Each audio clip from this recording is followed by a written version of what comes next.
Hello and welcome to Let's Talk Space News for Tuesday, April 2nd. Thank you so much for joining us. I'm Kyle Henry. Let's talk about what's going on in space. I never want to hold again. Falcon Heavy is in startup. Go Atlas. Go Centaur. Status check. Go Delta. 5, 4, 3. Ignition. Our top story, Linkspace has conducted a hop with their hopper. This should not be confused with the SpaceX hopper. Linkspace conducted a short, untethered test going up and back down. They did not mention how high, though it seemed like it may have been, 5 or 6 stories, somewhere around there. So, yeah, they didn't mention the height, and I looked, and I'm not great at measuring heights, and so, yeah. This is a smaller vehicle than Falcon 9 and everything, so you can't even use that as an example. But congrats to Linkspace on that. Linkspace will be using this technology of the reusability booster on their new rocket called New Line 1.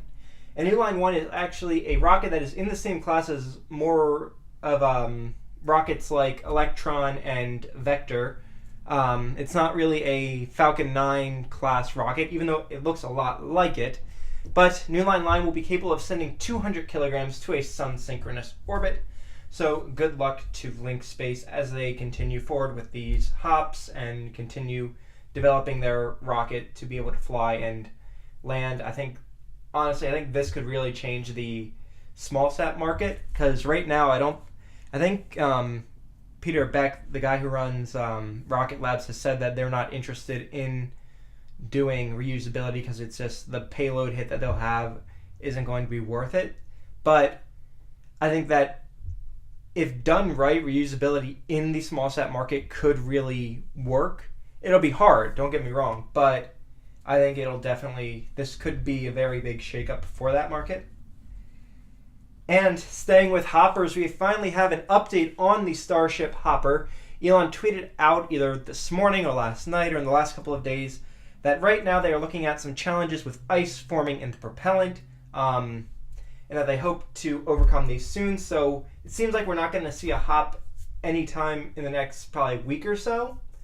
That could change. Elon could have figured out what the issue was and have it done overnight, and we could see the hop tomorrow, and I could be completely wrong. Who knows?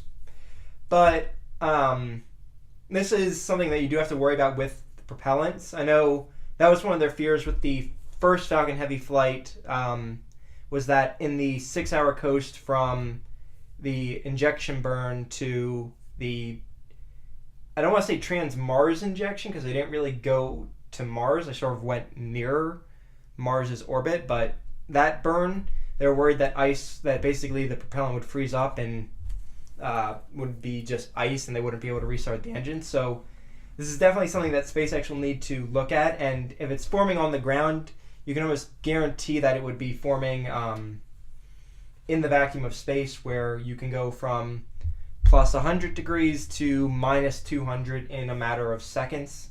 But hopefully they'll be able to overcome this. SpaceX doesn't have a lot of history with cryogenic propellants, though I guess the super densified oxygen could probably count, but good luck to SpaceX as they continue forward. And Administrator Bridenstine, somehow I've been mispronouncing it Bridenstine for the past 9 months. Why none of you told me this, I don't know. But Administrator Bridenstine did a town hall yesterday. He addressed a number of topics, including the commercial possibility of EM-1, but he first started off by addressing a question on NASA's response to the Indian anti-satellite test that they conducted last week. And there was some new information that came out about that. Firstly, the administrator strongly rebuked it, saying that this isn't what a spacefaring civilization should be doing. 100% right. And that, other countries really need to not do this, because if we wreck low Earth orbit, that's game over. But the interesting thing that came out of this was that the ISS, the risk of it being hit by debris increased by 44% because of this test, which just goes to show you how dangerous this testing is. yeah, this is a really stupid idea for spaceflight, but who knows. Administrator Bridenstine also addressed the commercial flying EM-1 on a commercial vehicle. And basically one option that they did look at was breaking the mission into Orion and the European service module on one flight and the ICPS on another. He said that 2 Delta IVs could send both of these payloads up. However, they would, one, have to steal them from some other agency. I believe the NROL has, or the National Reconnaissance Office has these. But then comes the problem of you're launching from the East Coast, which can go into a normal orbit. But then you're launching from the West Coast, where you can either go into polar or into a retrograde orbit. And that doesn't really work because by the time you use propellants to match planes and everything, you're going to not have any propellant left because it'll have boiled all off. So 2 Delta IVs was called out of the picture. Another problem that they mentioned is that Orion actually does not have autonomous rendezvous and docking capabilities. So basically, in order for Orion to do any rendezvous or docking in space, they need to have crew on board. Why they don't have this is I don't understand. Like, I feel like that would be something that'd be easy to develop, but of course I'm saying it's easy. I have no idea. But yeah, so Orion they need to actually only launch this on one flight. They couldn't split it up between two unless you're launching crew on the Orion. However, there is one rocket besides SLS that could do this mission, and that is Falcon Heavy in a fully expendable mode. It turns out Falcon Heavy can send both the ICPS and an Orion plus European service module into orbit on one flight. However, there are a lot of problems with this. Number one, you need to develop a completely new fairing, and basically from the quick little overview that they did, they know that there would be some issues with the shock waves coming off it at max Q, so you'd really need to do a lot of development with that, and basically the shock waves at max Q would hit the boosters and could cause some issues. You'd also need to do a bunch of modifications to the pad, Launch Complex 39A. You need to add a arm to do liquid hydrogen and liquid oxygen for the ICPS. You'd also likely have to add an arm to do the Orion/European service modules hydrazine, because you can't integrate Orion horizontally because it just wasn't designed to be built like that, and that's how Falcon 9s do it. So you'd have to make the pad that it could do vertical integration, which SpaceX, when they unveiled ITS, did say that that was a plan that they had, and I know for a couple of national security launches they actually needed to have vertical integration as a thing. So you'd likely have to put a crane by the launch pad and be able to pick up Orion and put it on top and do all that, and you'd have to make sure that everything's going good there. Delta IV gets away with it by having the mobile service structure, and Orion or Falcon 9 or Falcon Heavy just doesn't have that. So there are a lot of issues, and basically what Administrator Bridenstine said is that while these issues aren't killers in the deal, it's not possible to do this before June of 2020, the planned launch date for EM-1.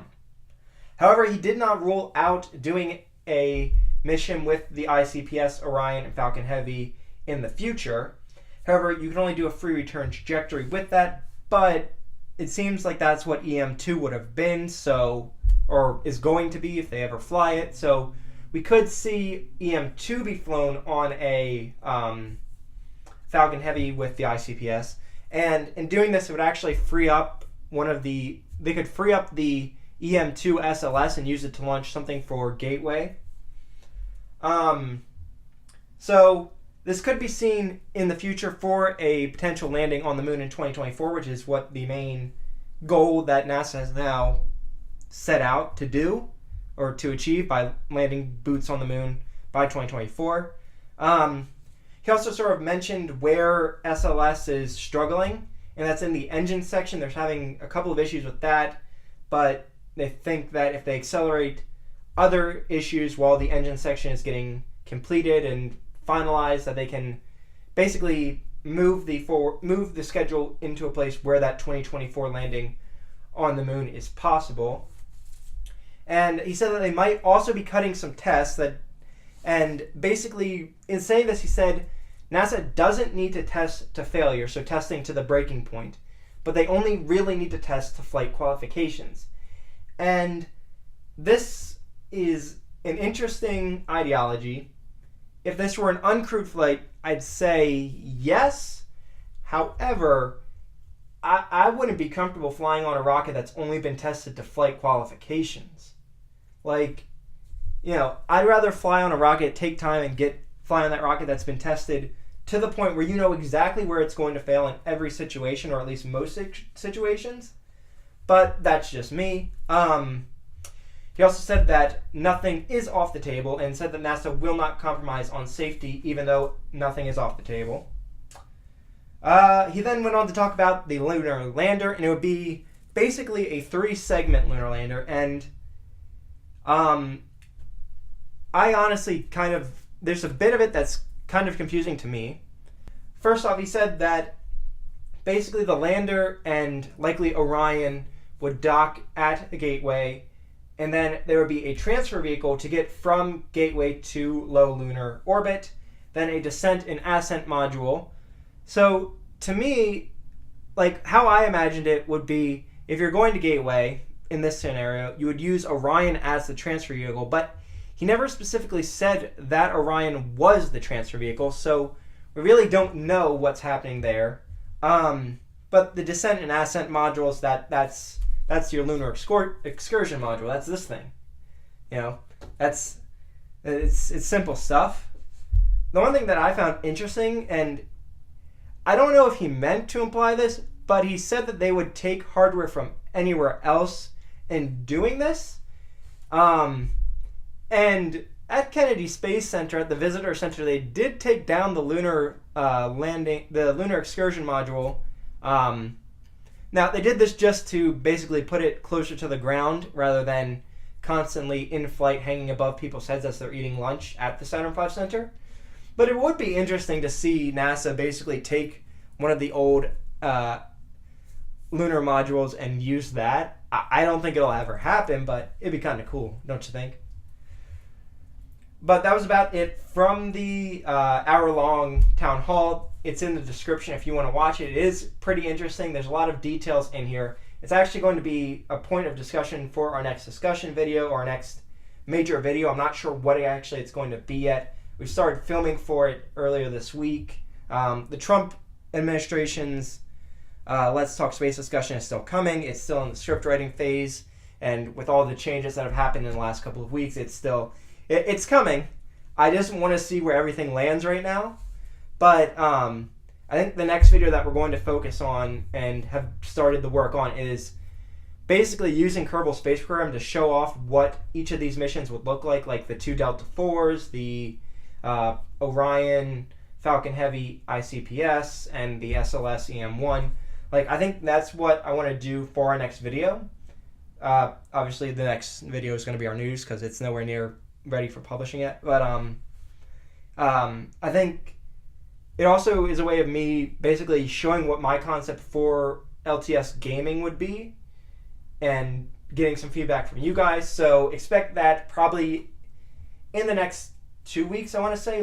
We've got a lot of the footage done today, and I'm really happy with where we're at with it, but it's obviously not ready yet because we literally just started filming today.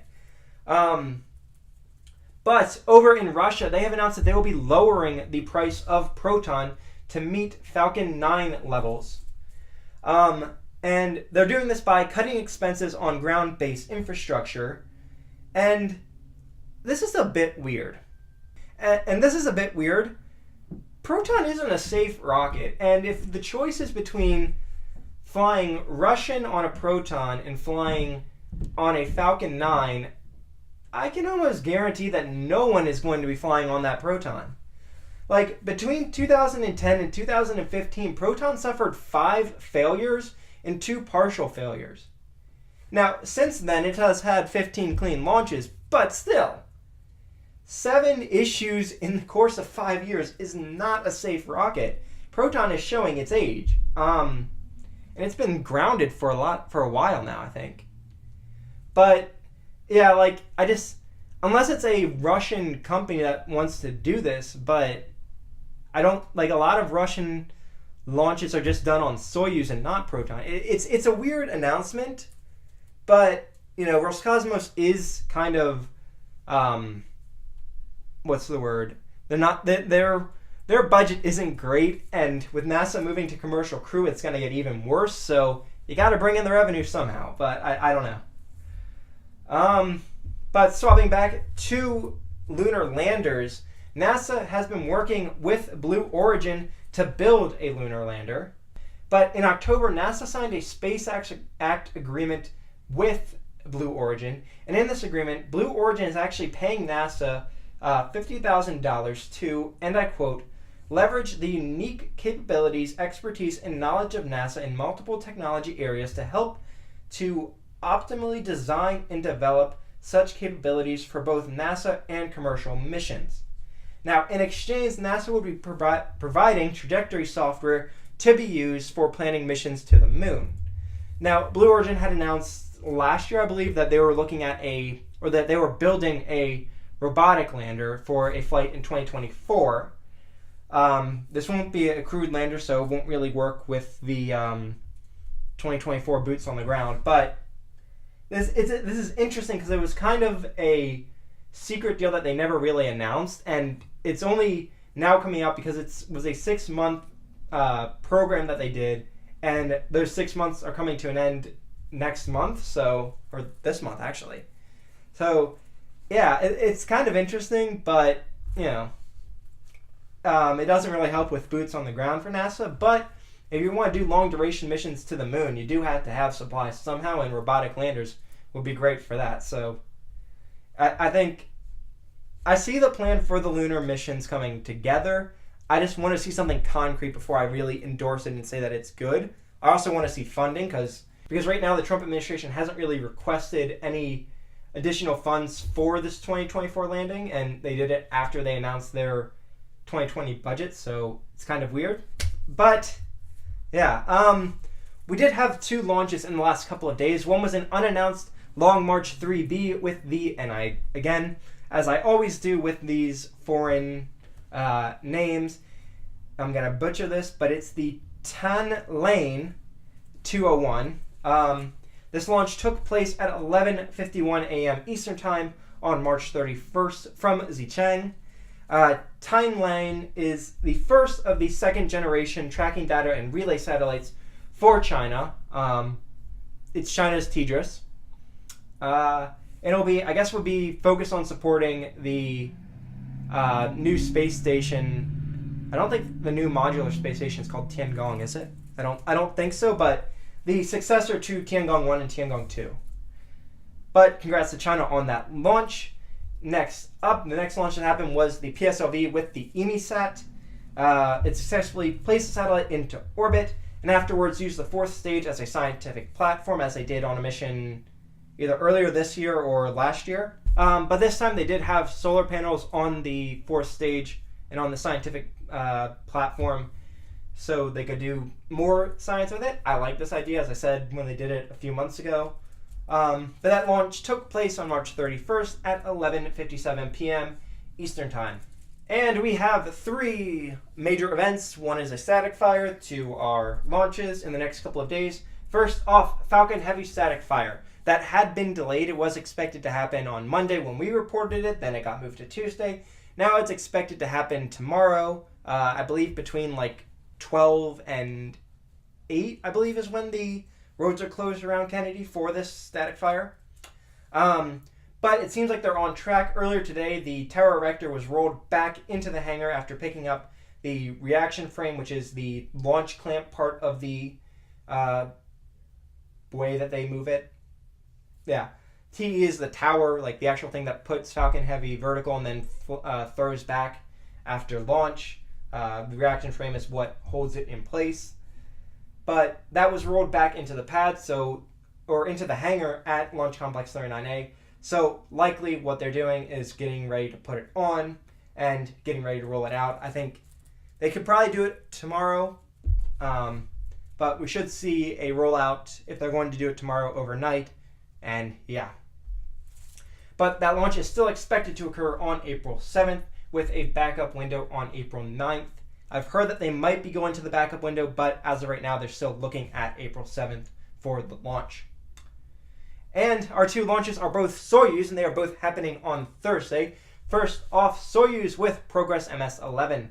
That launch is scheduled for 7:01 and 35 seconds after 01 a.m. Eastern Time on Thursday, April 4th from the Baikonur Cosmodrome. This will be a Soyuz 2.1A, and the Progress MS-11 will dock with the Pirs module after likely a 6-hour rendezvous period. Next up, we have Soyuz with the O3B5 or F5. That launch is scheduled for 12:30 and 37 seconds p.m. Eastern Time on Thursday, April 4th from the European spaceport in French Guiana. This will be launching on a Soyuz 2.1B with a frigate upper stage, and it will be carrying 4 O3B network satellites. That's broadband communications for developing countries. So good luck to ESA and Roscosmos and to SpaceX on their launches and static fires in the next couple of days. Good luck, guys. But that's going to about do it for this episode. I'm Kyle Henry. Thank you so much for watching. We post newscasts like this every Tuesday and Friday. So if you enjoyed, hit the like and subscribe button and ring the notification bell so you can stay up to date on what's going on in space. We also post the sources for today's stories in the description down below, so you can check our facts. If something doesn't seem right, let us know. We strive for 100% accuracy in our coverage. Thank you so much for joining us. Goodbye.